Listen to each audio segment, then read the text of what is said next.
We are 20 days away from Nebraska kicking off their season versus Cincinnati at Arrowhead Stadium. Can you believe it? And with that being said, the hype is starting to grow. The anticipation is building in the national media and Bearcat fans alike. They're starting to talk a little bit. They are disrespecting Nebraska. So in today's video, I'm going to give you my early preview of this game, why it's so important that Rhule silence the critics. How can we win? How can we lose? Everything I'm looking out for, my early evaluation of this ball game, and so much more. So really quick, this is a big preview video talking about Bearcat fans, national media like disrespecting us. Hit that like button if you're fired up. And also, if you're a diehard Nebraska fan and you're not subscribed, what are you waiting for? The season is almost here. And this is the only place where you can get daily content, talking favorite team, talking Nebraska. It is a no-brainer. Take 2 seconds, hit that subscribe button. Thank you so much.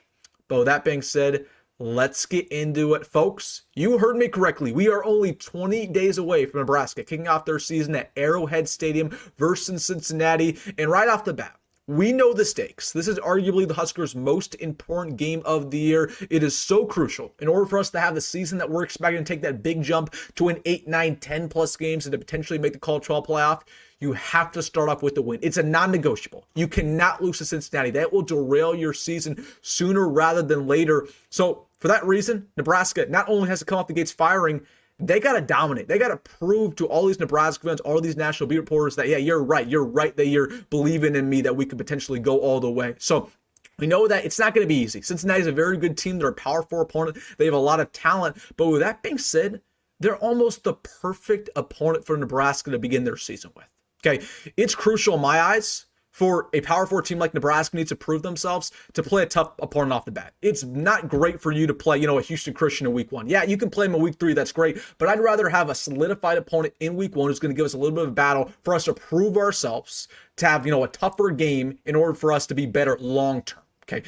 All these teams who have, easy non-conference games to play, the Citadel, they'll play Western Kentucky, they'll play Eastern Michigan. That doesn't really help them when they get down the stretch of the year. We saw that with Indiana. Indiana, a super easy schedule. And yeah, they made the College 12 playoff last year, but when they actually played these really tough teams like a Notre Dame, like Ohio State, they fell short. Now, if they maybe played a hard team to begin their year, that could have helped their momentum. That could have helped them when they got to that moment in December. So I think it's crucial that Nebraska, they play a hard opponent off the bat, but not too hard. In Nebraska, they pretty much hit the nail on the head here. Cincinnati, yes, they're talented. They have a lot of proven players, but at the same time, they're about as easy of a Power 4 team as it possibly gets. Okay, they're coming off of a 5-7 season. They have a quarterback who's good, not great. They have a coach who's potentially on the hot seat if he can't turn things around. So it's a game that's in your favor in a lot of aspects. Also, it's going to be a neutral site game. You have probably 95% Nebraska fans in that stadium at Arrowhead. You're going up against a very weak offense, once again, with a questionable coach. So this is a perfect game for Nebraska. You basically get the best of both worlds where, yes, you get a quote-unquote easier win. Obviously, no game is easy when you're playing a Power 4 opponent, but it's relatively easy. And you're also going up against a hard team that's going to give you a little bit of a struggle, but you're not starting off the season with a Colorado who's a little bit better. You're not starting off the season, with Ohio State or an Illinois or another Big Ten foe like we've seen in the past. So again, you're getting the best of both worlds. It's huge for Nebraska where, again, you'll play Cincinnati week 1. You'll potentially get that victory, and that's going to make you better. That's going to get you on a roll. It's going to get you a lot of momentum and confidence going into Michigan week 4, going into, those later games down the line. It's important to get the monkey off your back, get the big win early so you get rolling as soon as possible. So that's why this game is so important for Nebraska. Why I'm honestly happy they're playing Cincinnati because, yes, it's a harder game. Yes, a Power 4 opponent, but they're not that good, and we should take care of business. So let's talk about the main question marks in this game that I'm looking out for Nebraska. Is it a real possibility that we lose? The answer is yes. Again, Cincinnati is not a team to scoff at. The line right now, Nebraska is only favored by about a touchdown. And we've seen a lot in the past, Nebraska, they've lost games where they're favored around that line. So this is a game where the Huskers could drop if they don't execute at a high level. You better start believing that, because I've seen a lot of Nebraska fans just expect that we're going to blow them out, and I expect that too, but there's a very real possibility that Cincinnati comes in there, shocks everybody, and beats us the same way that Minnesota did in 2023, the same way Northwestern did in 2022, the same way Illinois did in 2021, right? You can just go down the list. Okay, so my main questions right off the bat for Nebraska, how does our offensive line stack up? Because when you look at Cincinnati, that's probably the best part of their team is their defensive line. Like, they have one of the better defensive lines in all the Big 12. They return a lot of production. They have one of the best nose tackles in America. They brought in a couple big-time transfers against the quarterback. All offseason long, we've talked about Nebraska's offensive line taking a huge step forward. That this is the year where we can finally dominate the trenches. Okay, you have a great test week 1. Let's prove it. Because, yes, let's say Nebraska goes out there and they barely win the battle of the trenches. That's fine. But in order for us to take that big jump, I'm not looking for barely. I'm not looking for marginal. I'm looking for domination. I'm looking for Elijah Pritchett to pancake guys 3, 4, 5 times a game. I'm looking for Rocco Spindler to take that huge jump forward to be a future NFL draft pick, right? I'm looking for pure domination. Because if we go out there and get the Cincinnati team that's probably only going to win 5 or 6 games this year, and we just barely play a little bit better than them on the trenches, that doesn't prove to me that we're going to take that big jump this year to potentially win 8, 9, 10. Okay, we got to go out there and dominate. So that's the big question mark in my eyes. What is this offensive line going to do? No, second big question mark, can Nebraska's wide receivers live up to the hype? Because I told you all offseason, while everybody feels like this receiver room could be one of the best in the Big Ten, it never lives up to expectations. Whether it was last year, the year before, we always sit here and we, glow about the talent, all the 4 stars and whatever, all the transfers. It just doesn't live up to be that way. We've heard that Dane Key's already got banged up a little bit in fall ball, that Nyziah Hunter has been off and on. Jacory Barney, but, the depth's even a little bit concerning with Demitrius Bell being out. So my main thing is, the receivers, they got to prove that they're worthy. We're looking at a pretty decent Cincinnati secondary that's produced some good players in the past. Most recently, Sauce Gardner, one of the better players in all the NFL right now. So that's a secondary that's been pretty good, not only with their current head coach, but with their past one in Luke Fickell. So the receivers, they got a big test. Can they live up to the hype? Third question I got going into this game, right? How good is our defensive line really? You go back to the other side of the trenches. This is probably the biggest X factor for Nebraska because Cincinnati's offensive line's not very good. I'm not going to sugarcoat it. Their offensive line's not good. We should win the battle of the trenches from a defensive line standpoint. But I'm looking at the pass rush. Can we get to the quarterback consistently? Can we get his head in the turf a little bit? Can we maybe even force a couple fumbles?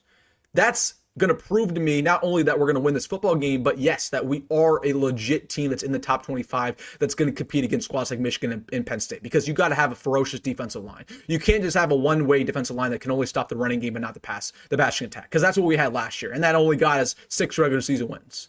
Okay, you got to have both, and we didn't have that last year. So prove to me you can get to the quarterback against an inferior offensive line. And then, last but not least, this is going to impact Nebraska's season more than any other. Is our special teams improved? Simply put, is our special teams improved? How good is Archie Wilson really? Yeah, we've seen the practice clips of him bombing punts, but there's going to be a couple times this game. It's probably going to be closer than some people expect, at least in the first half. And we're going to have a situation where maybe Archie Wilson goes out there and we need him to boom it inside the 20, inside the 10. Can he do it? Is there a time maybe where he'll shank a punt and the pressure's going to be too much? And, having 60, 70,000 in Arrowhead Stadium, it's going to get to him a little bit because he hasn't been in a situation like that before. Okay, I'm looking at Archie Wilson. I'm looking at this kicker battle. Who's going to emerge? And whoever it is, I believe it's going to be John Hull. You got to go out there and make points. Okay, when you have an opportunity to put points on the scoreboard, you cannot mess up, especially in a game like this that matters a lot. Like if you miss a field goal against Akron, it is what it is. Like we're going to beat Akron no matter what. But you can't miss field goals in these Power 4 games. Any of them. Okay, you got to be perfect. And then I'm looking at, the simple things, long snapping, going down there and, tackling the opposing kick returner, not giving up big returns. Can we have big returns of our own? Can Jacory Barney break one for an punt return? Like the special teams in general just need to be all the way improved in this game in order for us to win. It's the small things. So I'm looking at that the most probably out of the bunch. And then last but not least, we've heard some people start chirping about us. The national media, they hype us up all offseason long, and then when push comes to shove, when they're making these top 25 rankings, they completely disrespect Nebraska. The coaches poll had us as the 39th best team in America. That's disrespectful. And I'm all about Nebraska proving on the field, but we are not the 39th best team in America. We're better than that, okay? So the coaches poll disrespect us. The national media is disrespecting us. You already know how the ESPN's disrespecting us. They don't think we're good enough. And we've already heard some Cincinnati fans start to talk crap about us a little bit too. And I didn't even know Cincinnati fans existed, but they're starting to talk about us on the internet. So listen, we got a lot to prove. And, you look back at our past, we have lost 5 straight season openers against Power 4 opponents. That's jarring. That's absolutely jarring. Okay, the last 5 times we have begun a season, and in those seasons we've started off with a Power 4 opener, we've lost all of them. We have not, I can't even remember the last time we beat a Power 4 team to begin our year. Can't remember. It was a long time ago. It's probably over a decade ago. That needs to change the year. We need to break that streak. Okay. And also, the last time we played a regular season neutral site game, we also lost that one against Northwestern and Ireland. So there's a couple, streaks that we need to break in this ball game. There's a lot of critics who say we're not going to live up to expectations. They say we're overrated. They say we're not talented enough. They say Matt Rhule can't win the big game. He can't win when the spotlight's on him. They say that we don't have what it takes. Okay, bet. This is where we prove it. Okay, this is where we prove that all the playoff hype wasn't just off-season chatter that didn't have anything behind it. This is where we prove that for the first time in a long time, the Nebraska coaching staff, they're going to do what it takes in close ball games and get it done and make the right play call. We're going to prove for the first time in a long time that if the game is tight, we're not going to panic as a squad and we're going to execute. We're going to prove for the first time in a long time that we're going to get turnovers when it matters the most and bring it to the house. We're going to prove for the first time in a long time that our special team is competent. We're going to prove for the first time in a long time that we have one of the best quarterbacks in America and so much more. It all starts now against Cincinnati. Again, it's a non-negotiable. It's a non-negotiable. And I'm not looking for Nebraska to just go out there and win. I know some people are going to say, well, I want Nebraska to win no matter what. I don't care if it's 21-20. I want Nebraska to win. Not me. I'm looking for Nebraska to win. Obviously, that's the most important thing. No question about it. But I have my eyes set beyond that. I'm looking for domination. Cincinnati is below us. There is not a single positional group on their team that's better than ours. They're not more talented than us. We're not going to their hostile environment. We're pretty much playing at a home game. Okay, we're going on our world tour. I'm looking for domination. I'm looking to shut up their fans after the first quarter. I'm looking for us to put in the backups going into the fourth. Okay, get garbage time. Get TJ Lateef in the ball game. Let's see him slinging the rock. So, listen, I'm looking for domination. The people are starting to talk about us, but it's time to prove it. It's time to prove it. We're 20 days away. I'm getting excited, folks. I'm getting excited. I am ready. So, all right, guys, let me know your thoughts down below. Man, it's almost game time. Let me know what you're thinking, your predictions for this ball game, everything else. Hey, if you made it this far, hit that like button and subscribe. As always, folks, go be great. Go Met Rhule, and I will see you in the next one.